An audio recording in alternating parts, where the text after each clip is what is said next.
Guys, o chinachat niya yun, scammer. Ginamit pa yung pangalan ni Sir Jbin, yung sikat na content creator. Grabe talaga tong mga ayan family kapimpin talaga. Ginamit pa talaga nila.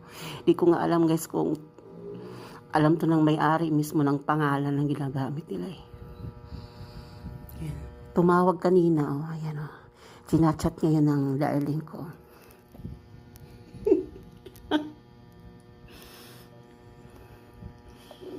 Ayan, tinatry namin tawagan ulit. Tatawag kuya, antayin mo lang yung message ko ha. Kasi marami pa kaming tatawagan, disturbo po. Paano yan, sir? Nakuha ko nga yung screenshot ng nakalagay dyan na umiikot na isda. Huwag kayong tatawag, kami na mismo ang tatawag, pipiliin kasi namin. Huwag kayong tatawag, ma-disqualify pa nito kayo ngayon. Ganun ba, sir?